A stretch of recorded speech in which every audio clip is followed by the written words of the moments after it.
Vamos a comenzar nuestro tiempo de estudio bíblico, y lo que estamos haciendo en esencia es mirando el Padre Nuestro. Pero hoy vamos a empezar con el Padre Nuestro. Pero ¿qué hemos estado haciendo? Simplemente un repaso. Hemos estado mirando lo que la cristiandad a través del tiempo ha denominado medios de gracia. Estos medios de gracia, lo que la iglesia ha hecho es mirar aquellos recursos, y a eso se refiere con medios de gracia, esos recursos que Dios ha puesto para el crecimiento nuestro como creyentes. Así que, número uno, nos hemos dado cuenta que está la palabra, están los sacramentos, que vamos a explicar eso después, o la ordenanza, que sería el bautismo y la Santa Cena. Vamos a tomarlo, y está la oración. Nosotros nos dimos cuenta principalmente de dos aspectos importantes, y es que cada uno de ellos, que son considerados medios de gracia, tienen dos esferas en particular, y esto siempre es importante. Poseen dos esferas. La primera es la que llamamos la esfera pública, y principalmente están dados o regalados para esa esfera, para la esfera pública. Si pensamos en los sacramentos, tanto el bautismo como la Santa Cena son realidades que se dan en la experiencia de servicio de la iglesia. La palabra del Señor primariamente se nos da para estudiarla, para escucharla en el servicio público, en la predicación, y tuvimos un tiempo para decir, ok, ¿cómo yo me preparo entonces para oír la palabra del Señor? Si se da cuenta, en toda la Escritura, las bendiciones con relación a la palabra no es leerles, escucharla. Y la idea es que el pueblo de Dios se reunía para escuchar. Y la Escritura lo va a decir, bienaventurados los que oyen las palabras de este libro, y entonces lo llevan a la práctica. Así que descansen en el hecho de oír la palabra del Señor. Y obviamente nosotros que tenemos la oportunidad de tenerla, también la idea de leerla y de estudiarla, y tomamos un tiempo para mirar cómo leerla, cómo estudiarla. La oración, de igual manera, nosotros usualmente no tenemos problema en entender la importancia pública de la palabra del Señor. Y el bautismo y la Santa Cena, pues obviamente tienen una sola esfera, que es la pública. Tiene un impacto en el interior de la persona, pero son públicos. Sin embargo, la oración en nuestra mente usualmente la pensamos solo como un regalo de Dios para la esfera privada del creyente. Pero de igual manera, la Escritura constantemente nos va a llamar la atención de la bendición, de la práctica pública de la oración, lo que acabamos de hacer ahora, orar como iglesia. No hay nada que sustituya ese momento de orar como comunidad, como familia, como congregación. Ahora, la oración, tanto pública como privada, tiene una estructura y una forma de cómo se lleva a cabo. Nosotros más o menos buscamos y observamos en la clase pasada una definición de la oración, y la definición que habíamos dado es la siguiente: una oración esencialmente trinitaria, que está en uno de los documentos más antiguos de la iglesia, el Catecismo Mayor de Westminster, de uno de los documentos para discipular a nuevos creyentes de las iglesias protestantes. Y ellos definían la oración de la siguiente manera, una manera interesante: la oración es el ofrecimiento de nuestros deseos a Dios. Y ahí veíamos que a Dios no le molesta que le expresemos todo lo que sentimos. La oración es el ofrecimiento de nuestros deseos a Dios en el nombre de Cristo. Y lo hacemos en el nombre de Cristo porque gracias a Cristo podemos acercarnos al Padre, y por la ayuda de su Espíritu, confesando nuestros pecados y reconociendo con gratitud sus beneficios. Nos dimos cuenta de inmediato que la oración era trinitaria. La oración es trinitaria, nos referimos al Padre en el nombre de Jesús, con la ayuda del Espíritu Santo. ¿Y por qué el Espíritu Santo tiene que ayudarnos? Porque la Biblia nos va a decir que tú y yo no oramos o no sabemos orar. Porque nuestros deseos no necesariamente están alineados a los deseos de Dios. Así que el Espíritu Santo funciona como ese agente ayudador que nos ayuda a alinear nuestros deseos y nuestro corazón al deseo de Dios. Ahora, está el Espíritu Santo y cómo el Espíritu Santo obra en nuestras vidas para alinear nuestra mente y nuestro corazón al deseo y a la dirección de Dios. El Espíritu Santo va a utilizar la palabra que Él mismo ha inspirado, la palabra del Señor. Así que la Biblia está llena de oraciones y están ahí para ser oradas por nosotros. Y una de las cosas que estábamos viendo es el ejercicio que la iglesia ha hecho por años, que es orar la palabra de Dios. Orar la Escritura, tomar los salmos y orar los salmos, orar la palabra del Señor y descubrir la belleza que eso significa. ¿Por qué? Porque si somos honestos, a veces no sabemos cómo orar. Nuestro corazón no sabe qué decir. Por muchas razones, a veces simplemente nos vamos de rodillas y no sabemos qué comunicarle a Dios. En otras ocasiones la vergüenza por nuestras malas acciones o porque le hemos fallado a Dios se convierte en una especie de impedimento. No nos atrevemos a comunicarnos con Él. Y ahí está la Biblia, para darnos lenguaje y palabras de cómo comunicarnos y hablar con el Señor. Y entonces ahí empezamos a observar si la Escritura es ese medio. Hay una gran cantidad de textos en la Biblia con los cuales podemos orar y los salmos están llenos de ellos, repletos de ellos y repletos de diferentes tipos de oraciones. Y nos dimos cuenta, la gran mayoría de las oraciones que hay en los salmos son oraciones de lamento y muestran nuestra condición humana y están llenas de lamento. Las oraciones que menos se ven son las de gratitud. Las hay, pero son las menos. Y de nuevo, muestra la condición de nuestro corazón. Mucho lamento, poco agradecimiento. Es parte de nuestra realidad viva. Y la Biblia lo sabe y lo presenta. Hay oraciones para poder darlas. Ahora, eso nos lleva entonces a mirar lo que Jesús hace por medio del Padre Nuestro. Y ahora no es que el Padre Nuestro sea una oración superior a todas las demás, las otras también son oraciones importantes, pero el contexto en el cual el Padre Nuestro se da es bien crucial, porque es el contexto de la enseñanza de Jesús sobre la oración. ¿Cómo debemos orar? Es la pregunta de sus discípulos. Y Jesús le responde diciendo que cuando oren, oren de esta manera. Y ahí usted puede tomar su Biblia rápido. Vamos a Mateo capítulo 6, versos 9 al 13 y la puede dejar abierta. Mateo 6, versos 9 al 13. Déjeme leerlo, estoy usando una versión internacional. Dice, ustedes deben orar así, les dice Jesús. Padre nuestro que estás en el cielo, santificado sea tu nombre. Venga tu reino y hágase tu voluntad, en la tierra como en el cielo. Danos hoy nuestro pan cotidiano. Perdona nuestras deudas, como también nosotros hemos perdonado a nuestros deudores. Y no nos dejes caer en tentación, sino líbranos del maligno. Muy bien. Ya hemos dicho, como le expliqué, que las Escrituras es el medio para poder dirigir nuestros pensamientos y nuestros deseos a Dios. La Biblia es ese medio por el cual podemos hacerlo. El Padre Nuestro se convierte entonces en una oración importante para saber cómo debemos orar.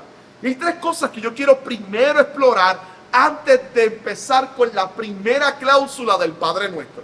Tres aspectos que quiero explorar. Lo primero, creo y quiero presentarles la oración del Padre Nuestro como eso, como una oración que puede y debe ser orada. Eso es lo primero, es una oración. Entonces vamos a mirar primeramente eso. El Padre Nuestro es en esencia una oración que debemos orar y que está ahí exactamente para ser orada. Así que es una oración. Número 2, quiero que vean que es un modelo de oración también.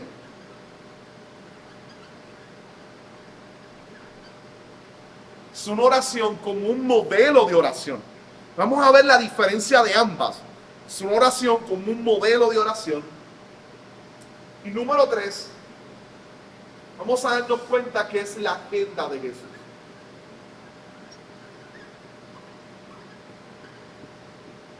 Es la agenda de Jesús. Así que voy por parte, porque la parte de la agenda es la más extraña, pero quiero presentársela y quiero que la pueda observar y ver. Muy bien, vamos a empezar con lo primero.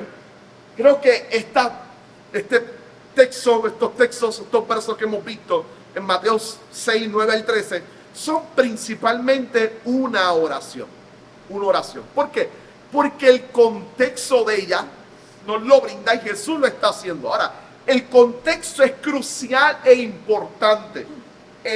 El texto se encuentra en lo que se conoce como un sermón o una enseñanza de Jesús con relación a la oración. Jesús está enseñándole a los discípulos cómo no deben orar primero y luego cómo sí deben orar. Cómo no deben hacerlo y cómo sí deben hacerlo. La primera parte, si se encuentra ahí, se va a dar que en los versos 5 al verso 7, Jesús está enseñándoles a ellos cómo no deben orar. Se encuentra en lo que se conoce como el Sermón del Monte. Cómo no deben orar. Déjenme leerlo. Cuando oren, Jesús le dice, no sean como los hipócritas, porque a ellos les encanta orar de pie en las sinagogas y en las esquinas de las plazas, para que la gente los vea. Les aseguro que ya han obtenido toda su recompensa. Pero tú, cuando te pongas a orar, entra en tu cuarto, cierra la puerta y ora a tu Padre que está en lo secreto. Así tu Padre que ve lo que se hace en secreto, te recompensará. Y el orar, no hablen solo por hablar como hacen los gentiles, porque ellos se imaginan que serán escuchados por sus muchas palabras. No sean como ellos, porque su Padre sabe lo que ustedes necesitan antes de que lo pidan. Diga hasta el 8. Si se da cuenta, de repente lee este verso y dice, ok, pastor, hay dos problemas. Y es que el texto pareciera contradecir dos cosas que usted acaba de decir. Número 1, nos está llamando a orar de forma privada. Y número 2, nos está diciendo que no oremos repitiendo sin sentido. Y usted me acaba de decir que esa oración es para ser orada, exactamente como está. Vamos a discutir cada una de las posibles objeciones a eso. Lo primero, la razón principal de estos textos no es la oración pública o privada per se, es la actitud del corazón de la persona que va a orar. No es dónde se ora, sino la actitud de la persona que está orando. Jesús no está criticando el acto de orar públicamente. Jesús está criticando el corazón de aquel que está orando públicamente. ¿Cuál es la actitud que Jesús está señalando? Al principio lo dice muy bien, primer verso 5. ¿Cuál es? ¿Cuál es la actitud? La hipocresía. Esa es la actitud. La actitud es la hipocresía. Y el asunto es que estas personas se sitúan muy bien a la hora de orar, en lugares donde la gente puede escucharlo, donde la gente pueda verlo, levantan las manos para llamar la atención y lo que están haciendo simplemente es llamando la atención para que todos escuchen lo que van a decir. Y lo que van a decir siempre tiene que ver con ellos como personas justas delante de Dios. Exacto, es como un show. Son personas justas delante de Dios. Se están autojustificando. Esto es bien similar a la parábola del publicano y el fariseo, cuando Jesús viene y dice, está dándose golpes de pecho, diciendo, yo soy pecador, mientras que el otro está diciendo, parado en el medio, gracias a Dios porque no soy como este publicano. Yo ayuno tantas veces, oro tantas veces, y Jesús dice, ¿quién se fue justificado? Pecador, porque este se está justificando él mismo. Así que lo que Jesús está apuntando aquí es la actitud del corazón, no el lugar donde se ora, es la actitud del corazón. Y lo hace diciéndole, mira, no sean como estas personas que les encanta orar en las plazas, en los lugares públicos, para gritar de que ellos son excelentes. Ya ellos recibieron su recompensa. ¿Por qué reciben su recompensa? Porque ya la gente tiene una perspectiva de ellos bastante elevada por lo que han dicho. Y Jesús le dice, ustedes no sean así. Vayan en lo secreto, enciérrense y derramen su corazón. Y de nuevo, no es el lugar, es el corazón derramado delante de Dios con sinceridad. Porque no es el lugar, porque uno miraría y dice, ok, búscate una cámara o un cuarto secreto. La realidad es que la gran mayoría de la gente que escucharía a Jesús en aquel momento, sus casas solo tenían una habitación. En el tiempo de Jesús, las casas solo tenían una habitación, no tenían cuartos como la nuestra. Todo el mundo dormía en el mismo lugar. Tenían una sola habitación. Y ese era el común en las casas. Así que ves que hay una casa, un cuarto guardado para la oración. Porque fíjese que nosotros pudiéramos, si interpretamos eso solamente como una invitación de Jesús a tener un cuarto aparte en nuestras casas para orar, podemos tener el cuarto y hacer exactamente lo que Jesús está criticando. ¿Cómo? Sencillo, esto le pasa muchas veces a los predicadores, ¿no? Se paran y dicen, para este sermón me encerré en mi cuarto de oración y estuve unas 3 horas orando para que Dios me hablara y poder entregarle una palabra. ¿Qué la gente va a decir? El pastor 3 horas en el cuarto. Está haciendo lo mismo que el tipo en la plaza pública está gritando. Así que con todo el cuartito, cerrando la puerta, está haciendo exactamente lo que Jesús dice que no se haga. Y a eso es lo que Jesús se refiere. Tú no puedes alardear con tu vida de oración.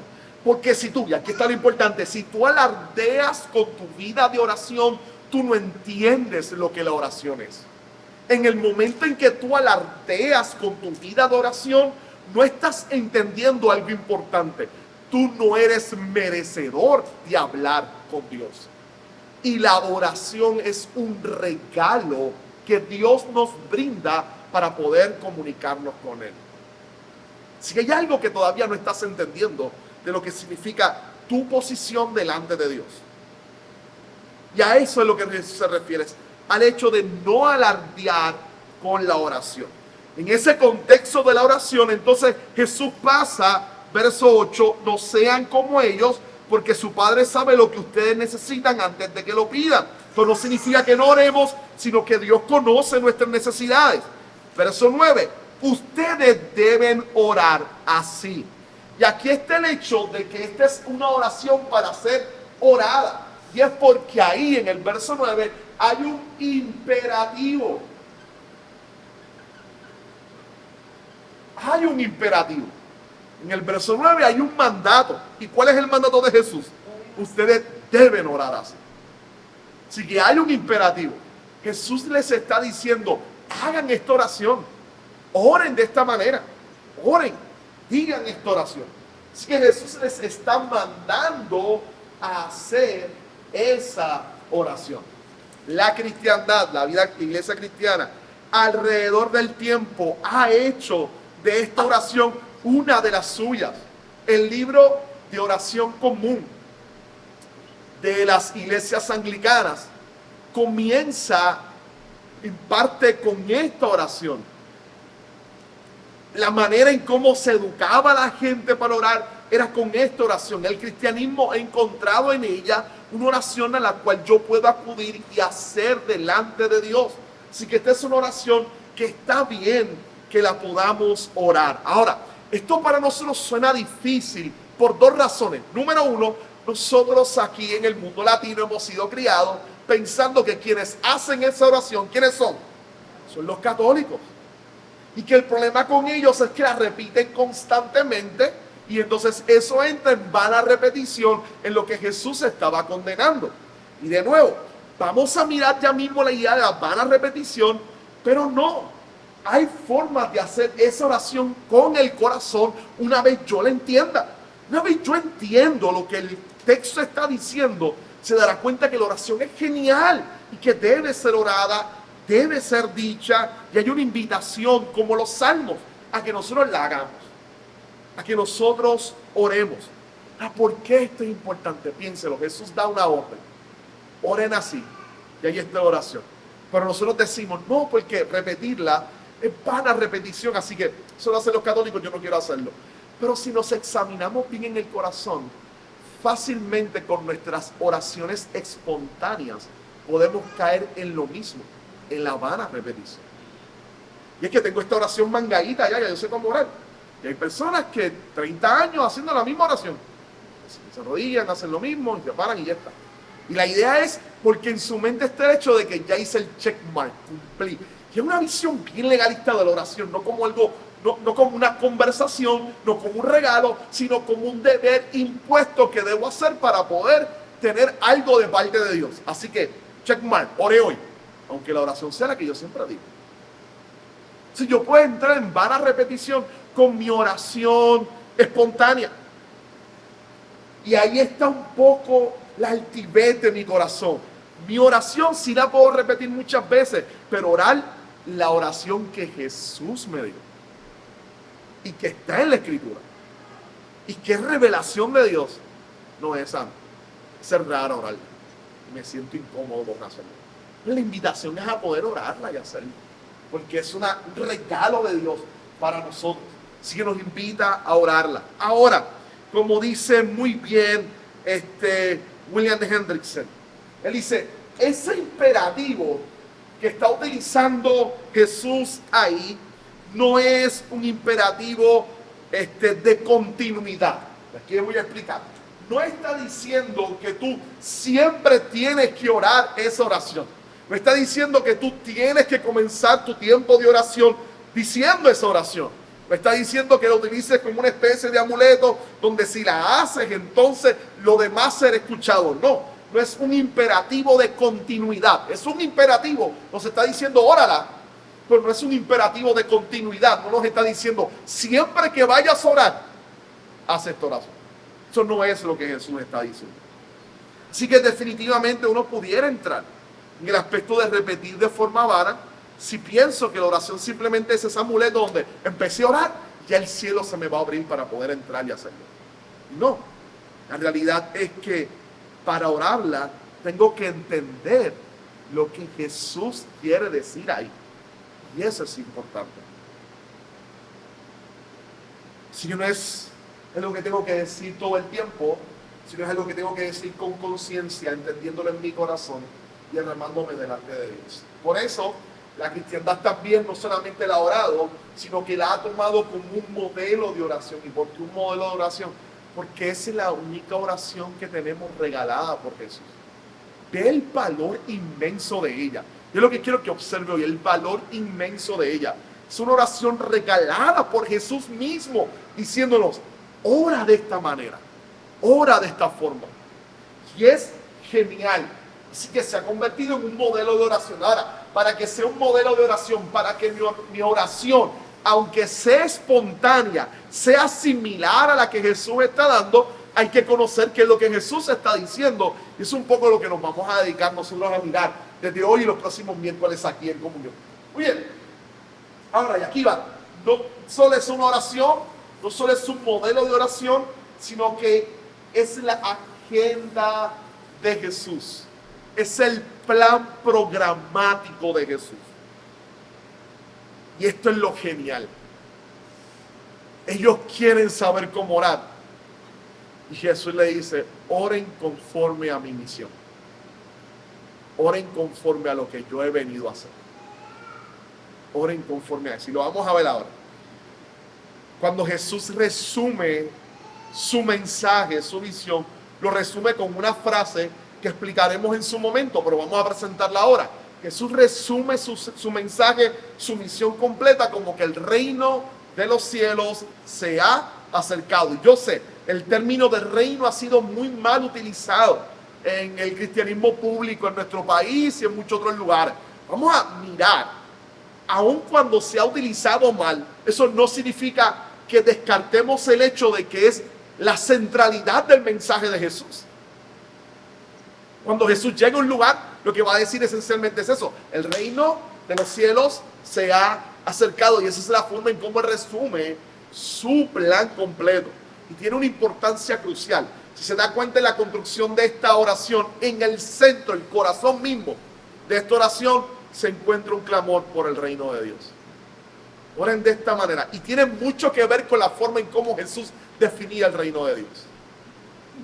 Y Él está diciendo que oren para que la voluntad de Dios sea hecha, como es en el cielo, también aquí en la tierra, que su reino venga. Y esa oración de pedir que venga el reino, es pedir que todas las cosas sean restauradas, renovadas, para que cumplan el propósito para el cual Dios las creó. Que todas las cosas sean restauradas. Así que está apuntando a la razón por la cual Él va a la cruz a morir. Y nos vamos a dar cuenta que cada una de ellas, cada una de las cláusulas, empezando por la primera, la capacidad de llamar a Dios Padre, que la vamos a tocar hoy, es esencialmente un regalo del Evangelio y de lo que Jesús hizo. Nos vamos a ver después la idea de perdonar a nuestros deudores como nuestra deuda ha sido perdonada. Eso se da en la cruz, perdonando la deuda de nuestro pecado y cubriéndola con su sangre. El hecho de amar a nuestros enemigos es un elemento crucial, importante en el Evangelio, cuando nos entendemos enemigos de Dios y amados por Él en la cruz. Así que toda la oración está apuntando a lo que Jesús va a hacer en la cruz y va a lograr en la cruz por nosotros. Toda la oración tiene que ver estrechamente con la misión de Jesús. ¿Qué nos dice entonces eso? Nos está diciendo la manera en cómo Jesús ve la oración.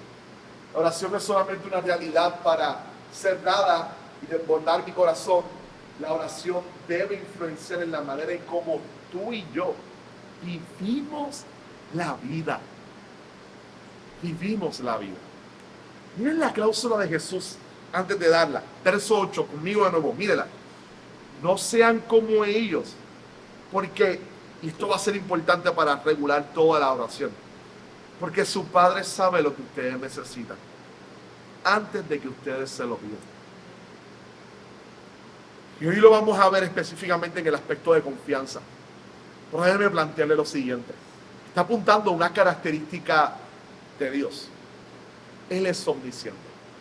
Él todo lo sabe. Así que todas mis necesidades, Él las conoce. ¿Y por qué yo debo orar? Número uno, porque Él lo ordena. Número dos, porque es la manera de comunicarme con Él. Y tú y yo necesitamos comunicarnos con Dios. Y número tres, hay algo especial en el acto de orar. Y es que Él termina transformando nuestro corazón y alineándolo a la voluntad de Dios. Lo que Jesús nos está planteando es una realidad que está vox populis en toda la Escritura. Nuestra oración no tiene como objetivo cambiar a Dios. Déjeme volverlo a repetir. Tu oración y la mía no tienen como objetivo cambiar a Dios. Porque Dios no es hombre para que mienta, ni hijo de hombre para que se arrepienta. Así que Él no cambia de opinión. A veces pensamos que la oración, lo habíamos hablado la clase pasada, pensamos que la oración es una manera de obligar a Dios a hacer algo que yo quiero que haga. Y si por vía de la oración yo no logro obligar a Dios que haga lo que yo quiero que haga, pues le voy a sumar el ayuno para entonces partirle el brazo a Dios. Así que si por la oración no hace lo que yo quiero, pues yo oro y ayuno para obligarlo a hacer lo que yo quiero. No, la oración no es para eso. Nos vamos a dar cuenta que la oración termina cambiando nuestro corazón. Y seguro lo que es una verdad bíblica, y lo vamos a ver, termina siendo una verdad también experiencial. Lo has vivido tú, momentos donde esta es tu idea y tú vas a ir delante del Señor a pedirle esto y es lo que tú quieres pedirle y vas allí a lucharle y vas a pedirle esto a Dios. Y termina la oración y te das cuenta que ya no necesitas eso. Que hay paz en el Señor aunque no tengas eso y tu corazón ha sido transformado y cambiado. Así que primariamente la oración tiene como propósito, uno de sus grandes propósitos es cambiar nuestro corazón y alinearlo a la voluntad de Dios. Por lo tanto, la oración tiene mucho que ver cómo vivimos, cómo pensamos sobre Dios y cómo vivimos. Los grandes líderes de la iglesia decían: ¿quieres saber la teología de alguien? Escucha su oración, porque ahí es donde derrama su comprensión sobre él. Aquí vamos entonces a empezar a trabajar con la primera cláusula, y este va a ser nuestro modelo, el modelo que usamos en otras ocasiones. Es la manera como los seres humanos pensamos y cómo Dios se relaciona con nosotros. Y los seres humanos, nosotros en nuestra totalidad, somos seres pensantes, somos seres que sienten, somos seres que actúan. Pensamientos, sentimientos y actuación. Dios nos ha creado con cada una de estas realidades y el Evangelio informa cada una de ellas. La fe cristiana las informa. El pensamiento correcto le vamos a llamar ortodoxia. Palabra de domingo que significa conocer bien, saber bien. A lo que sentimos, a nuestros sentimientos, sentimientos de forma correcta, alineadas a la verdad de Dios, le vamos a llamar ortopatos. ¿Qué significa sentir bien? Tiene que ver con la parte de las emociones. Y actuar correctamente le vamos a llamar ortopraxis. Nos vamos a dar cuenta que cada una de estas cláusulas tiene una manera de informarlo. Una vez yo entiendo lo que la Escritura está diciendo, me va a llevar a orar de manera particular, a experimentar de manera particular, a reconocer a Dios y a relacionarme con Dios de forma particular. Pero no solamente eso, si mi corazón es cambiado, me va a llevar entonces a vivir de una manera diferente. Y mientras más yo tome la Escritura y se haga parte de mi actuar con Dios, más voy a reconocer mi necesidad de aprender de Dios y de intimar con Dios, y ese círculo va a continuar constantemente como un gran círculo de aprendizaje en nuestras vidas. Lo vamos a ver de forma más clara ahora con la primera cláusula. Cada uno de esos aspectos es crucial y esta oración los está desarrollando completamente. Nos va a mostrar correctamente a Dios y nos va a dar una clave para vivir, experimentar y orar correctamente con Dios. Y nos va a llevar de nuevo, eso va a tener implicaciones directas a cómo debemos actuar como creyentes delante de Dios. Muy bien, vamos a la primera cláusula. ¿Cómo comienza esta oración? Ustedes deben orar así. Primera parte, ¿qué dice? Padre nuestro que estás en el cielo. Así que la primera expresión es la expresión de Padre nuestro.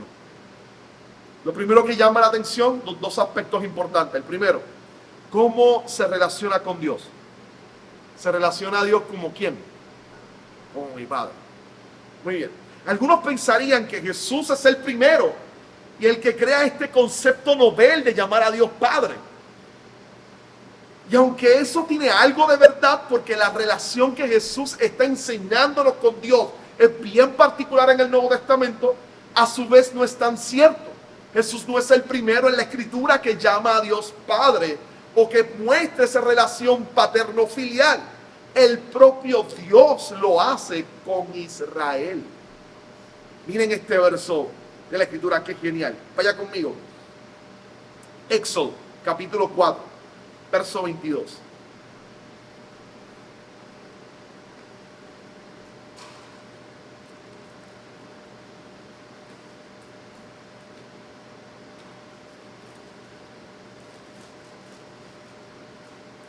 Éxodo 4.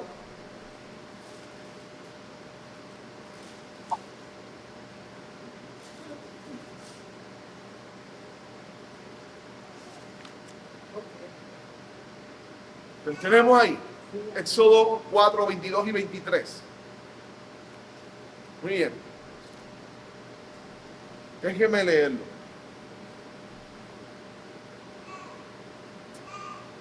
Entonces tú le dirás de mi parte. Entonces tú le dirás de mi parte al faraón: Israel es mi primogénito. Ya te he dicho que dejes ir a mi primogénito para que me rinda culto, pero tú no has querido dejarlo ir.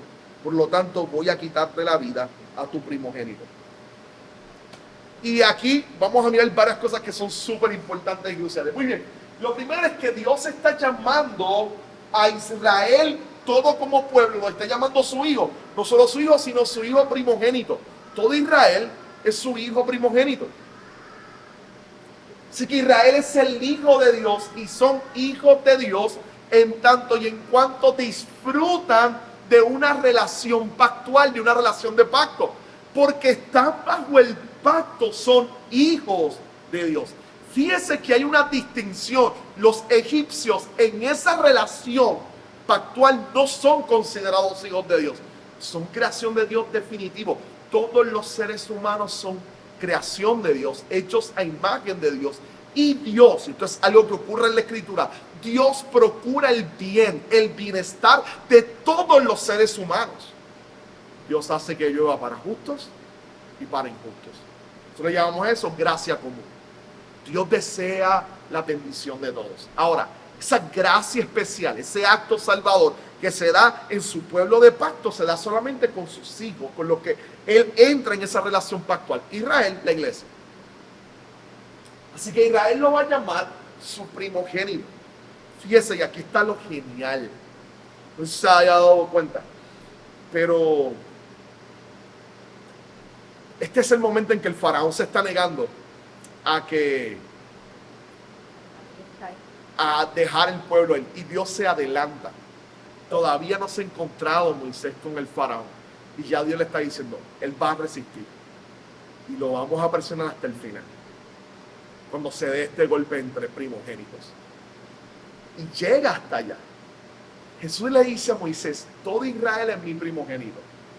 Cuando llegue ese día, ese momento, en ese instante, Moisés le dice de parte de Dios a Israel, tomen un animal y sacrifíquenlo y pongan la sangre en el dintel de la puerta, porque el ángel de la muerte va a pasar y va a matar a todos los primogénitos. Todo Israel tiene que poner la marca de sangre en el dintel de su puerta, porque todo Israel es el primogénito de Dios. Así que la sangre del cordero no solo está cubriendo a los primogénitos de la familia, está cubriendo a todo Israel, porque todo Israel es el primogénito de Dios. Por eso todos tienen que estar cubiertos por la sangre.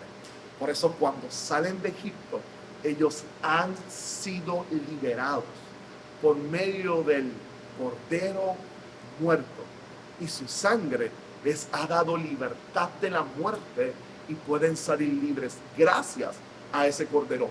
Todo Israel, no solo los primogénitos de familia, sino todo Israel ha sido liberado por el sacrificio de ese cordero que fue colocado en su lugar, sacrificado en el lugar de Dios. Así que todo Israel se ve como ese primogénito de Dios. Así que esta es una señal del pueblo como esos hijos de Dios, a los cuales el propio Dios llama, ellos son mis hijos. ¿Va a volver a suceder esto? Sí, varias ocasiones, pero en otra. El pacto de Dios con el rey David, segunda de Samuel 7:14, mírenlo conmigo, segunda de Samuel 7:14. Este es el caso donde Dios hace un pacto con David, y David quiere construir casa a Dios, Dios no se lo permite, y entonces hace un pacto con David. Hace un pacto con David. Segunda de Samuel, capítulo 7, verso 14. Diga, mírelo, yo seré su padre. Y esto le está diciendo él a su hijo. Verso 13. Será él, hablando de su hijo, del hijo de David, será él quien construye una casa en mi honor, y yo afirmaré su trono real para siempre. Yo seré su padre y él será mi hijo. Así que cuando haga lo malo, lo castigaré con vara y azotes, como lo haría un padre. Sin embargo, esto es bellísimo. A pesar de que se porte mal, no le negaré mi amor, como se lo negué a Saúl, a quien abandoné para abrirte paso. Tu casa y tu reino durarán para siempre delante de mí. Tu trono quedará establecido para siempre. Mire el cambio. Nosotros no logramos entenderlo porque somos seres occidentales. Mire el cambio. Él está diciendo, tu hijo, tu descendiente va a ser mi hijo, yo voy a ser su padre. Cuando haga lo malo, yo lo voy a castigar. Lo que pasa es que en el mundo antiguo los reyes representaban al pueblo. Si el rey actuaba mal, el pueblo sufría las consecuencias y actuaba igual que su rey. Si el rey actuaba bien, el pueblo recibía las bendiciones de eso. Miren cómo pasa en el discurso de el individuo que es el descendiente de David, que va a ser Salomón, al pueblo, diciendo, ellos van a ser mi pueblo, su descendencia y ese reino tuyo, mi pueblo, va a estar ahí. Así que lo que está hablando, esto tiene un término en el mundo antiguo, se llama persona corporativa. El rey representaba al pueblo. Cuando se hablaba del rey, se hablaba igualmente del pueblo. Así que una vez más, Dios está apuntando a una relación paterno-filial, en este caso con el rey, que representa al pueblo. Así que Israel es su hijo. Y Él ha prometido amor eterno, a pesar de que ellos se porten mal, porque Él sabe que ellos se van a portar mal. Y ahora sí le dice, mi amor hacia ellos no va a dejar de estar. Yo voy a ser un buen padre que ama a pesar de la conducta de ellos.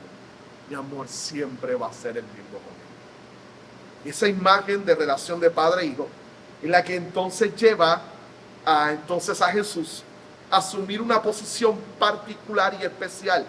Tanto porque en este caso Jesús se siente y se entiende y es el heredero de David. Por lo tanto, es el Hijo de Dios en ese sentido. Es el Hijo de Dios ontológico definitivamente. Es la segunda persona de la Trinidad hecho carne. Así que es 100% hombre, 100% Dios. Es Dios, pero a su vez, al ser rey o a ser descendiente de David, es ese hijo que representa al pueblo.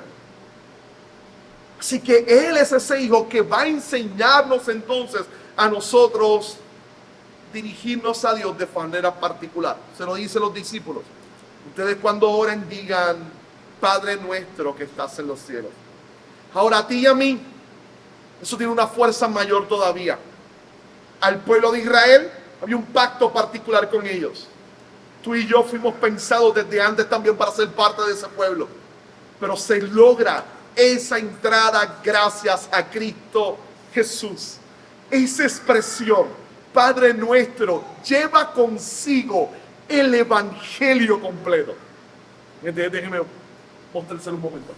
Lleva consigo el evangelio completo porque es el Hijo de Dios que vivió en obediencia y vivió una vida perfecta, tomando la muerte de los infieles que vivían no como hijos de Dios, sino como enemigos de Dios. Tú y yo éramos enemigos de Dios por nuestro pecado, pero su Hijo tomó nuestro lugar, murió por nosotros. Su sangre nos ha transformado y salvado, y ahora es su sangre la que nos permite poder decirle Abba Padre. En el mundo cristiano, en doctrina cristiana, le llamamos a eso adopción. Adopción. La doctrina de la adopción. Tú y yo hemos sido adoptados por la muerte de Cristo para ser llamados hijos de Dios también. Déjeme buscar un pasaje que yo creo que es singular para esto y quiero que siente y vea el peso importante de ello. Romanos capítulo 8.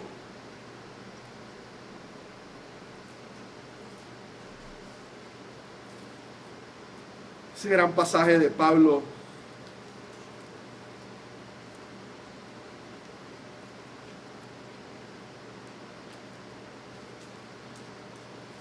Romanos capítulo 8.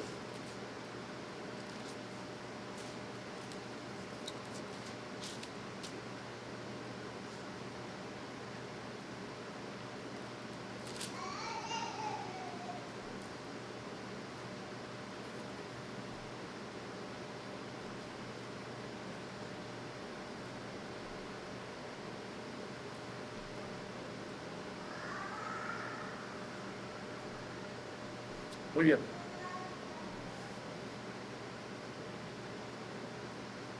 Déjame leer gran parte de esto porque es como está haciendo la conexión del Evangelio. Por tanto, ya no hay ninguna condenación para los que están unidos a Cristo Jesús, pues por medio de la ley del Espíritu de vida me ha librado de la ley del pecado y de la muerte. En efecto, la ley no pudo librarnos porque la naturaleza pecaminosa anuló su poder. Por eso Dios envió a su propio Hijo en condición semejante a nuestra condición de pecadores, para que se ofreciera en sacrificio por el pecado. Así condenó Dios al pecado en la naturaleza humana, a fin de que las justas demandas de la ley se cumplieran en nosotros, que no vivimos según la naturaleza pecaminosa, sino según el Espíritu. Los que viven conforme a la naturaleza pecaminosa fijan la mente en los deseos de la naturaleza. En cambio, los que viven conforme al Espíritu fijan la mente en los deseos del Espíritu. La mentalidad pecaminosa es muerte, mientras que la mentalidad que proviene del Espíritu es vida y paz. La mentalidad pecaminosa es enemiga de Dios, pues no se somete a la ley de Dios y es capaz de hacerlo. Y ahí estábamos nosotros. Los que viven según la naturaleza pecaminosa no pueden agradar a Dios. Sin embargo, ustedes no viven según la naturaleza pecaminosa, sino según el Espíritu. Si es que el Espíritu de Dios vive en ustedes. Y si alguno no tiene el Espíritu de Cristo, no es de Cristo. Pero si Cristo está en ustedes, el cuerpo está muerto a causa del pecado. Pero el Espíritu que está en ustedes es vida a causa de la justicia. Y si el Espíritu de aquel que levantó a Jesús desde los muertos vive en ustedes, el mismo que levantó a Cristo desde los muertos, también dará vida a sus cuerpos mortales por medio de ese Espíritu que vive en ustedes. Por lo tanto, hermanos, tenemos una obligación, pero no es la de vivir conforme a la naturaleza pecaminosa, porque si ustedes viven conforme a ella, morirán. Pero si por medio del Espíritu dan muerte a los malos hábitos del cuerpo, vivirán. Porque todos los que son guiados por el Espíritu de Dios son hijos de Dios. Y aquí se da cuenta que hijos de Dios es tener el Espíritu Santo. No es una especie particular de creyentes super espirituales, no. Pablo está diciendo, la distinción entre creyentes y no creyentes es el Espíritu Santo. Porque para Pablo salvación es tener el Espíritu Santo. No se está refiriendo a gente que es creyente, pero que acaban de crecer y tienen una unción particular, que son guiados de manera sobrenatural por el Espíritu. Pablo nunca hace esas distinciones entre creyentes y creyentes. Para él, ser creyente es tener el Espíritu Santo y tener la plenitud del Espíritu Santo. Tienes el Espíritu Santo, tú eres creyente, eres cristiano, has nacido de nuevo, eres parte del pueblo de Dios, tú eres hijo de Dios. Y ustedes no recibieron un espíritu que de nuevo los esclaviza el miedo, sino el espíritu que los adopta como hijos y les permite clamar, Abba, Padre. El Espíritu mismo les asegura a nuestro espíritu que somos hijos de Dios. Y si somos hijos, somos herederos. Herederos de Dios y coherederos con Cristo, pues si ahora sufrimos con Él, también tendremos parte con Él en su gloria. La imagen de ese texto en el mundo romano antiguo es genial, porque en el mundo antiguo, si tú no tenías hijos herederos, tú podías adoptar a un esclavo. Se permitía, podías hacerlo. Tú querías que te heredaran, no tenías hijos, tú podías adoptar a un esclavo. Tomabas al esclavo, lo adoptabas y lo convertías en tu hijo. Ahora, tú pagabas todo lo necesario para que él fuera tu hijo y lo presentabas. Una vez el pater familia o el padre de familia moría, el hijo podía reclamar la herencia y seguir con la casa de su padre y convertirse en el nuevo pater familia. Pero para hacer eso tenía que ir al tribunal romano y presentar un testigo que tuviera una buena reputación, que testificara que definitivamente esa persona que era un esclavo, que no pertenece consanguíneamente al pater familia que tiene toda esa herencia, esta persona testifica, sí, él lo compró, él lo adoptó y ahora es su hijo. Y Pablo dice, el Espíritu Santo es ese testigo fiable que nos dice a nosotros, eres hijo o hija de Dios. Aun cuando las acusaciones por nuestro pecado y Satanás, que es experto en eso, aun cuando todo alrededor quiera decir lo contrario, y está el Espíritu Santo diciendo, no, es que eres hijo e hija de Dios. La tercera persona de la Trinidad no se está diciendo, tú eres hijo e hija de Dios. Y puedes entrar a Él y decirle, papi, que es el término Abba. La mejor manera de traducirlo es cuando de manera cariñosa un nene pequeño le dice a su papá, papi. La manera de entrar y decirle, papi, yo soy tu hijo pequeño. Y hay una relación de confianza entre tú y yo.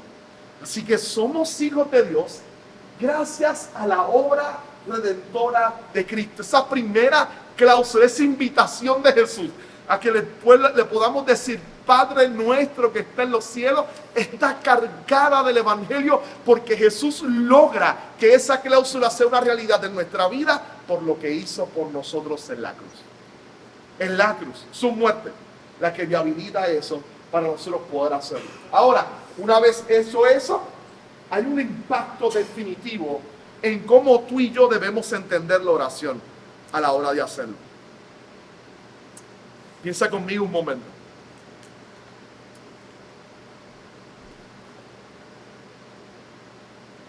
Una de las causas principales para nuestra débil vida de oración, si se pudiera decir de alguna manera, una de las causas principales, de los síntomas principales es duda. Piénselo, cuando nosotros no nos desbordamos en oración y amamos orar, deseamos orar, es porque estamos luchando con la duda. Duda en diferentes niveles. Duda en el hecho de que no sé si me escucha, no sé si soporta mi voz después de todo lo que yo he hecho. No sé si aguanta mi voz, si le molesta mi voz. El yo arrodillarme y decirle algo, se va a molestar. Simplemente el hecho de que la vergüenza es tanta que no quiero relacionarme con él. Que es la condición de Adán y Eva. O sea, Dios pasa por el huerto y ellos se esconden de la presencia de Dios. Y es lo primero que el efecto del pecado produce en nuestra vida. Este sentido de incomodidad de que pues no voy a orar porque yo no soy digno, porque él no me va a escuchar, porque no está bien, porque no merezco estar ahí. Nunca vamos a merecer estar ahí, pero el hecho de no orar, de no hablar, es una muestra de nuestra duda. ¿Duda de qué? Duda de lo que la Escritura dice sobre él hacia ti. Escucha bien. La Escritura dice que Él te ama y su amor no va a cambiar nunca. ¿Oíste? Él te ama y su amor no va a cambiar nunca. Si te das cuenta, parte de nuestra dificultad con orar y de verlo como un regalo es no creer realmente eso. Es no creernos verdaderamente amados. A tal manera que yo sé que a pesar de lo que he hecho, Él me ama. Su amor no va a cambiar nunca. Puedo ir delante de Él y ser brutalmente honesto. Decirle, aquí estoy hecho pedazo. Ayuda. Y Él me ama. Eso lo hemos visto en Efesios. Cuando Pablo dice, yo oro para que Cristo habite por la fe por medio de su Espíritu. Para que por fin ustedes puedan comprender con todos los santos. Y aquí está. Cuán ancho, cuán largo y cuán profundo es el amor de Dios por ustedes. Un amor que excede a todo conocimiento. Si nosotros realmente creyéramos lo mucho que Dios nos ama, orar no sería tan difícil. Así que el enemigo primario es la incredulidad. Y es una tarea nuestra cada vez predicarnos el Evangelio. Él me ama. Murió por mí. Él me ama. Él es un Padre amoroso que me ama. Y que me ama grandemente. Él me ama. Me ama tanto que decidió entregar a su Hijo Jesucristo para que muriera en mi lugar. Y Jesús decidió morir en mi lugar para que pueda experimentar el amor inmenso del Padre Celestial. Jesús se entrega para que tú y yo disfrutemos del amor inmenso de la gracia salvadora del Señor Jesucristo. Así que ya sabemos cuál es ese enemigo el cual hay que batallar. Hay que recordarle a nuestro corazón. Somos gente amada. Y Él nos ama mucho. Nos ama mucho. Así que esto afecta definitivamente nuestros sentimientos. El primer problema es la oración. ¿Ves? El hecho de que solamente entendamos, soy adoptado y es por medio del Evangelio, es comprender eso en mi corazón y entender claramente que Él me ama y que Él quiere hablar conmigo. Él me ama y quiere hablar conmigo. Él desea, anhela hablar conmigo. Dígame, tal vez es imperfecta el ejemplo, es imperfecto el ejemplo. Pero hay algo de esa luz que experimentamos nosotros los papás. Porque hay algo real tal vez, a mí me ha pasado, cuando tengo que salir del país, ya sea predicar una actividad en Estados Unidos, el tiempo, ya para mí a veces es hasta una tortura, porque es como, yo quiero regresar y escuchar a mis chicos en casa, encima de mí. Hay momentos en que tengo que regañarlos, me molesto por algo que hicieron que no está bien. Pero pasar tiempo sin escucharlos me duele. Yo los amo. Son mis hijos. Sus voces me llenan de alegría. Ahora, la Biblia dice que yo soy un padre malo e imperfecto, que no le doy a mis hijos lo que ellos necesitan. Pero mi Padre Celestial es perfecto. Si yo me entristezco por el tiempo que no escucho la voz de ellos diciéndome papá y me lleno los ojos, vamos, de seguro los que son papás entienden. Esa primera vez que el neno o la nena dijo papá y te miró y dijo papá, es el momento más hermoso y la mejor experiencia que puedes tener. Imagínatelo, nosotros seres imperfectos, imagínate a Dios cada vez que nosotros vamos delante de Él y Padre nuestro que estás en el cielo. Invitación a habla conmigo, quiero escuchar. No, nuestro ejemplo es imperfecto, pero es tal vez una semejanza del deseo y el anhelo y el amor que el Padre Celestial tiene por nosotros, que está presentada en toda la Escritura. Ahora déjame cerrar hoy, está en el pensamiento esa expresión, Padre nuestro. Debemos llevarle al corazón, entendernos como personas amadas. Ahora, esa realidad de personas amadas nos lleva, sin darnos cuenta, a vivir de una manera bien particular y bien importante. Porque nos brinda una identidad. ¿Quién tú eres? ¿Quién soy yo? Somos hijos de Dios. Antes de ser pastor, primero soy hijo de Dios.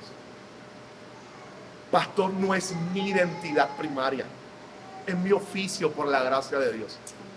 Mi identidad es que soy hijo de Dios. Ahora, piense cómo tener esto en la mente como unos espejuelos cambia la manera en cómo nos enfrentamos a la vida. Piénselo por un momento. Tal vez muchos de nosotros hemos pasado por circunstancias donde vivimos la vida tratando de agradar a los demás. Se convierte en un enemigo que no logramos a veces identificar claramente, pero ahí está y no nos damos cuenta. Vivimos la vida tratando de agradar, de impresionar a los demás, de agradar a los demás, de agradar a los demás. Nos fatigamos con eso, queremos ser los mejores en esto, los mejores en aquello, porque queremos agradar a los demás. Reducimos nuestra identidad a los resultados que hemos tenido en la vida. Nos hunde el corazón cuando no lo hemos tenido. Uno de los grandes males que se da con las redes sociales, y está probado, es el tiempo que tú pasas viendo a tus amistades, los que estuvieron contigo, a tus familiares, y los éxitos y los logros de ellos. Y empiezas a mirarlo y te miras a ti donde estás y te sientes la peor persona del mundo. Porque ellos están en X lugar o en otro lugar o han logrado ciertas cosas y tú tal vez no lo has logrado. O te sientes superior a ellos. Porque te das cuenta y dices, están bien fastidiados y mira yo cómo estoy. Porque toda tu vida gira alrededor de lo que has logrado. Mira lo liberador que es entenderte. Que la relación más importante y tu verdadera identidad, no hay nada que tú tengas que hacer para ganar. Nada. Y la tienes. Eres hijo e hija de Dios. Y no tuviste que hacer nada. Él lo hizo todo por ti. Y esa es tu identidad. No tienes que vivir la vida con la carga de tratar de agradar a las personas. Con la carga de tratar de caerle bien a las personas. Tú eres un hijo y una hija de Dios. Esa es tu identidad. Es la identidad que llevas en tu corazón. Y eso de por sí es el aspecto más importante y debería ser el más importante en la vida. El hecho de entenderte como hijo e hija de Dios. ¿Cómo yo sé que mi identidad está siendo formada alrededor de otra realidad? Es el mismo examen que uno se hace cuando mira el ídolo del corazón. ¿Qué me da miedo? Que si pierdo, siento que lo he perdido todo. Que en mi vida es tan importante que si no lo tengo, siento que mi vida se da al piso. Que para mí es tan crucial que me brinda alegría y felicidad tenerlo. ¿Qué? Una vez yo lo identifique, me acabo de dar cuenta. Es un ídolo que está formando mi identidad. Que está formando quién soy. Si mi identidad descansa únicamente en Jesús como su hijo, todo lo que necesito para tener esa identidad ya fue logrado en el Calvario. Para mí. No tengo que hacerlo.